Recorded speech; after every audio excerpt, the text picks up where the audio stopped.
한 아기를 주시었다라는 제목으로 하나님의 말씀 함께 나누겠습니다. 오늘은 성탄절 후 첫 번째 주일입니다. 이는 단순히 성탄절이 지난 다음 주라는 의미가 아닙니다. 오래전부터 교회는 12월 25일부터 다음해 1월 6일까지 12일 동안을 성탄절로 지켜왔습니다. 그러니까 오늘도 성탄절 주일이 되는 것입니다. 그래서 오늘 설교의 메시지도 성탄에 관한 이야기입니다. 성탄은 이 땅에 평화의 왕으로 오신 아기 예수님을 기념하는 날입니다. 그런데 여전히 세상은 전쟁과 폭력, 갈등으로 아파하고 있습니다. 전쟁이 일어나면 가장 많은 피해를 받는 대상이 바로 어린아이들입니다. 지금도 지구촌 곳곳에서 전쟁과 폭력에 고통받는 수많은 아이들이 있습니다. 꼭 전쟁 같은 상황이 아니더라도 아동을 향한 폭력이 증가하고 있는 추세입니다. 우리나라도 예외가 아닙니다. 계부모에 의한 학대뿐 아니라 친부모에 의한 폭력도 뉴스를 통해 자주 전해지고 있습니다. 빈부격차가 더욱 극심해지고 세대 간, 계층 간 갈등도 심화되고 있습니다. 사회적 약자를 향한 폭력과 갑질 문제도 심각한 사회적 문제로 대두되고 있습니다. 세상은 평화 원하지만 전쟁의 소문도 늘어난다. 오래전 복음성가 가사가 새삼스럽게 다가옵니다. 오늘 우리가 다시 성탄의 참된 의미를 되새겨야 하는 이유가 바로 여기에 있습니다. 오늘 이사야 본문은 한 아기의 탄생에 대한 하나님의 예언입니다. 이사야가 예언을 할 당시 남유다도 전쟁의 공포와 고통 가운데 있었습니다. 고대 제국의 전쟁이 얼마나 잔인했는지는 설명할 필요가 없을 것입니다. 당시 전 세계를 잔인한 칼로 무자비하게 정복한 나라는 아수르 제국이었습니다. 북쪽 아수르와 남쪽 애굽 사이에서 약소국 남유다의 운명은 실로 풍전등화와 같았습니다. 전쟁의 위기 가운데 있었던 남유다의 왕과 정치인들은 이 위기를 극복하기 위해 안간힘을 쓰고 있을 때입니다. 백성들은 두려움과 공포에 질려 있습니다. 이때 이사야는 하나님의 말씀을 백성들에게 전하였습니다. 이 땅에 평화를 가져올 새로운 왕, 위대한 지도자를 하나님께서 우리에게 보내주셨다는 희망의 소식입니다. 그러나 막상 이사야가 전한 예언의 사람들은 실망하고 맙니다. 남유다의 왕 아하스는 그 예언을 아무 도움도 안 되는 헛소리라고 거절했습니다. 백성들도 이사야의 말을 귀담아 들으려 하지 않았습니다. 이 혼란과 위태로운 시대, 해답이 없어 답답하고 고통스러운 때에 이사야는 한 아기가 태어났다고 말합니다. 이 난세에 자기 목숨 부지하기도 어려운 폐허의 때에 태어난 아기에게 무슨 소망이 있단 말입니까? 그런데 이사야는 이 아기를 여러 이름으로 부르고 있습니다. 이 아기의 첫 번째 이름은 기묘자 모사입니다. 놀라운 조력자, 책략가라는 뜻입니다. 세상이 답답하고 꽉 막혀 있을 때 그 난국을 타게 하려면 어떤 사람이 필요하겠습니까? 무엇보다도 현실을 정확하게 성찰하고 어둠을 뚫고 나갈 수 있도록 조언해 주는 전략가가 필요하지 않겠습니까?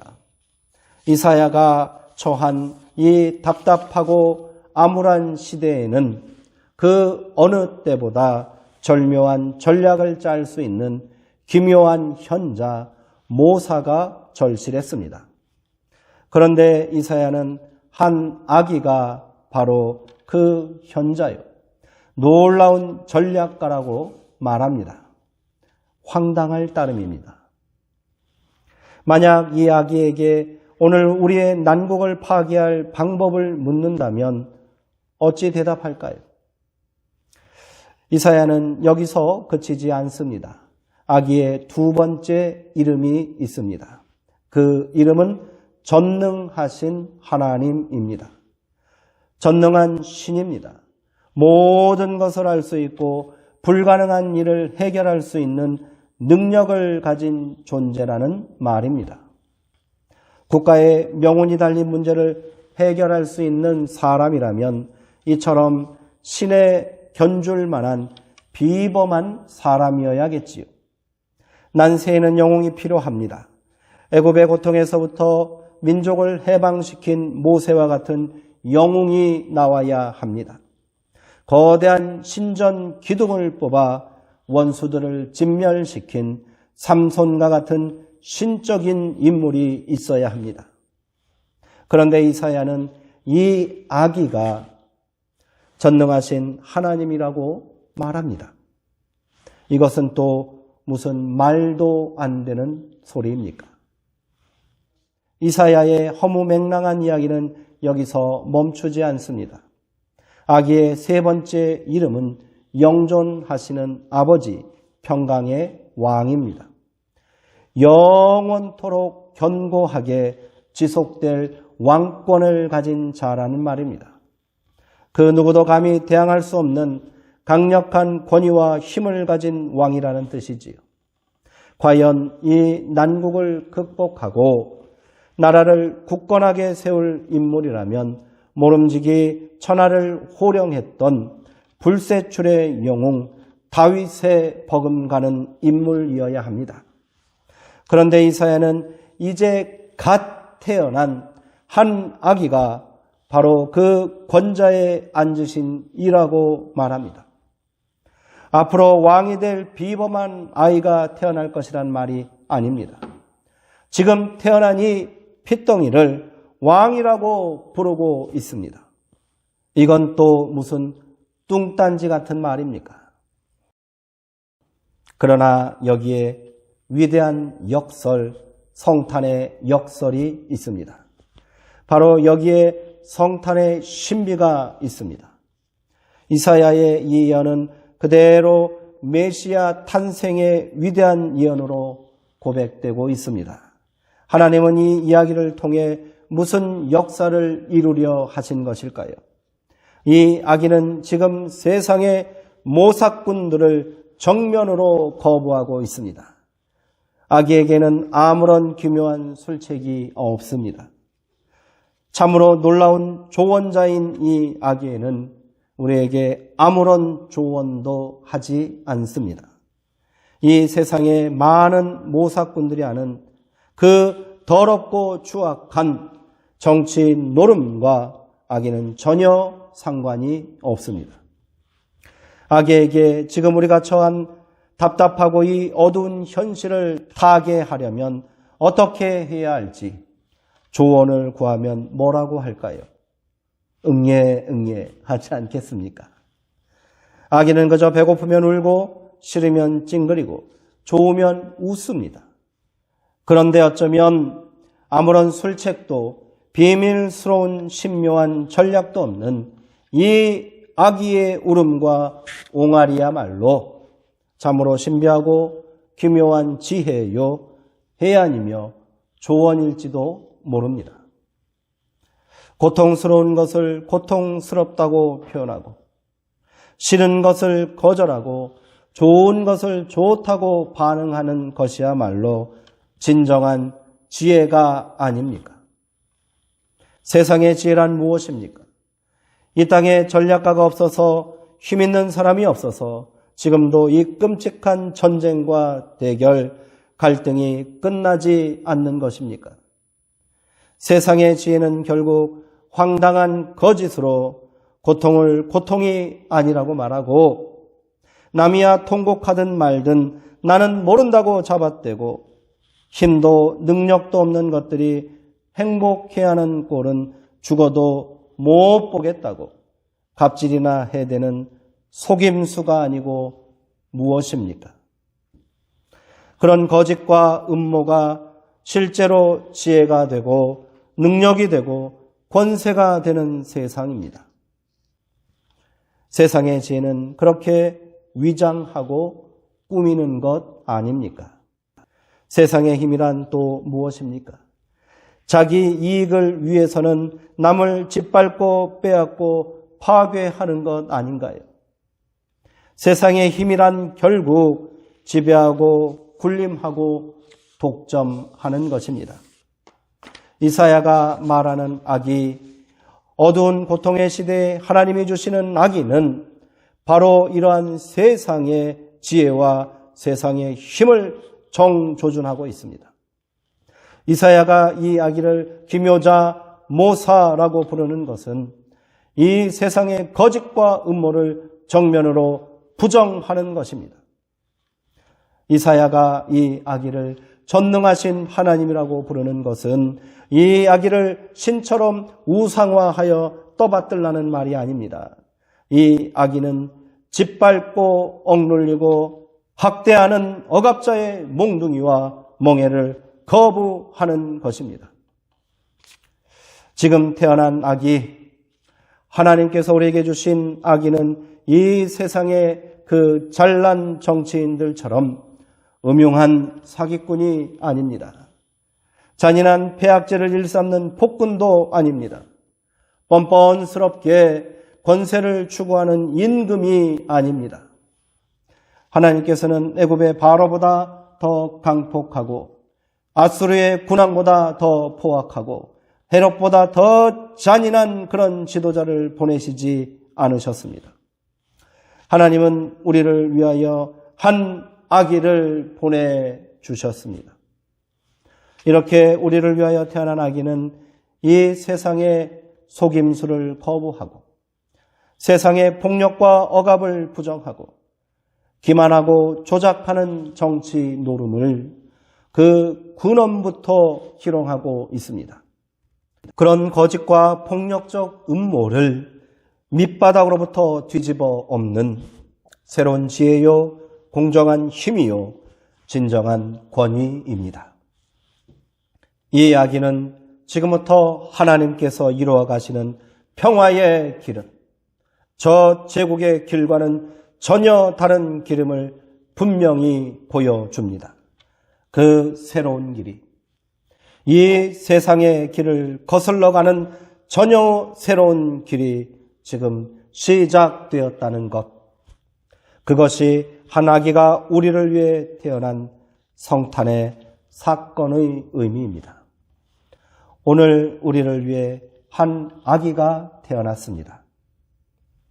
그런데 성탄의 사건은 우리에게 한 아기가 온 것으로만 완성되는 것이 아닙니다. 그것으로 끝난다면 우리는 모여서 한 아기를 보고 흩어지는 구경꾼, 성탄의 들러리가 되고 말 것입니다. 이사야는 성탄이 우리에게 사건이 되는 두 번째 말씀을 들려줍니다. 그것은 한 아기를 우리에게 주신 바 되었다라는 것입니다. 한 아들을 우리에게 주셨다는 말은 한 아들을 우리가 모시었다라는 말로 해석해야 합니다. 그러니까 이 아기를 우리에게 주심으로 우리가 그를 모시게 하셨다라는 뜻입니다. 이렇게 한 아기가 태어났다는 것이 첫 번째 소식이라면 두 번째 소식은 우리가 그 아기를 정성으로 모셔야 한다는 것입니다. 우리를 위해 태어난 아기를 이제는 우리가 모셔야 합니다. 우리에게 열린 새 길을 우리가 함께 모시고 걸어가야 하는 것입니다. 이때 비로소 성탄은 우리의 사건이 되고 여기서 성탄은 우리의 새로운 시작이 됩니다. 이 이야기는 우리를 성탄의 사건으로 초청하고 또한 우리를 기쁜 마음으로 성탄의 사건에 참여하게 합니다. 아기는 우리가 구경할 대상이 아니라 우리가 안아주어야 할 소중한 생명입니다. 평화요 희망입니다. 한 아기가 태어난 것은 불안하고 절망스럽고 고통스러워하는 사람들에게 별로 위로가 되지 않을지도 모르겠습니다. 그토록 세상이 바뀌기를 기다리던 사람들이 영 마땅찮게 여길지도 모릅니다. 이왕이면 슈퍼맨 같은 영웅을 보내시지 하필이면 아기를 보내셔서 짐 하나 더 보태시고 우리를 더 힘들게 하시냐고 말할 수도 있겠지요. 그런데 이 아기를 가장 위협적인 존재로 느끼고 본능적으로 두려움에 사로잡힌 자들이 있습니다. 누구겠습니까? 그것은 바로 세상에 불의한 힘을 가진 권세자들이며 통치자들입니다. 참 이상한 일 아닙니까? 그들은 자신의 세력을 지키기 위해 수많은 영웅 전사들과 싸웠을 터인데 그들이 아기를 두려워한다는 것입니다. 폭군 독재자들이 두려워하는 것은 달고 다른 기성세대가 아니라 새로운 세대의 출현인 것입니다. 바로가 자신의 권세를 지키기 위해 무자비하게 유아를 학살했을 때 그 아기를 물에서 건져내어 목숨을 걸고 품에 안아 지켜냈던 이들이 있었습니다. 그렇게 살려낸 아기가 모세 아닙니까? 힘없는 여인들이 한 아기를 건져냈고 품어주고 끝끝내 지켜낸 것이 마침내 하나님의 구원 역사의 출발점이 되었습니다. 헤롯 왕도 마찬가지입니다. 헤롯이 누구입니까? 로마에 아부하고 뇌물 바치고 로마에 복종하여 막강한 권력과 부를 누린 왕이었습니다. 아무리 수많은 백성들이 지지하고 따르는 예언자라도 목을 쳐 쟁반에 올렸던 잔혹한 폭군입니다. 그런데 그가 한 아기가 태어났다는 소식을 듣고 당황합니다. 얼마나 겁이 났으면 그 아기를 없애려고 2살 아래 사내 아기를 학살하는 끔찍한 만행을 저질렀겠습니까? 그러나 그 헤롯의 복종 속에서도 한 아기를 품어주고 지켜낸 사람들이 있었습니다. 성탄의 구경꾼들이 아니라 그 아기를 모신 사람들입니다. 그들은 하나같이 힘없고 가진 것 없는 변두리 인생들이었습니다. 그렇게 해서 성탄은 복음의 출발, 하나님의 구원 역사의 시작이 될 수 있었습니다. 이렇게 성탄은 하나님께서 한 아기를 보내신 사건입니다. 그리고 그 아기를 모시고 품에 지킨 사람들의 이야기인 것입니다. 다시 한 해를 마무리하는 오늘 성탄절 후 첫 번째 주일입니다. 돌아보면 성탄을 맞은 우리의 오늘도 어려움과 혼돈 속에 있습니다. 오늘도 폭력과 전쟁의 위협이 우리를 위협하고 전염병의 공포가 사그러들지 않고 있습니다. 평화의 길은 보이지 않는 것만 같습니다. 여전히 진실보다는 거짓과 음모가, 공평과 정의보다는 불법과 불의가 이기는 것처럼 보입니다. 많은 젊은이들이 이 땅에 희망이 없다고 말합니다. 사람들은 절망하고 아파하고 울부짖고 있습니다. 곧 있으면 새로운 대통령을 선출하게 되는데도 사람들은 여전히 불안하고 두렵기만 합니다. 이 어둠 속에서 어떻게 평화의 길을 찾을 수 있을까요? 어떻게 생명의 길을, 정의의 길을 찾을 수 있겠습니까? 하나님은 오늘 우리의 성탄절에 무슨 희망을 주시는 것일까요? 얼마나 지혜롭고 얼마나 힘이 있고 얼마나 위험 있는 영도자가 우리에게 필요한 것일까요? 하나님은 우리를 위하여 한 아기를 보내주셨습니다.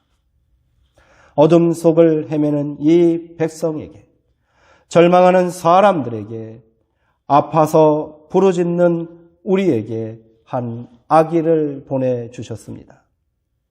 모든 어둠을 한꺼번에 밝히는 태양빛이 아니라 작은 빛 하나가 우리에게 왔습니다.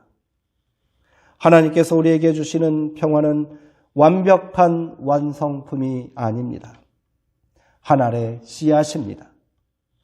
용포에 쌓여 화려한 요람에 누워있는 아기가 아니라 포대기에 쌓여 부위에 누워있는 아기가 우리의 희망이요 우리의 평화입니다.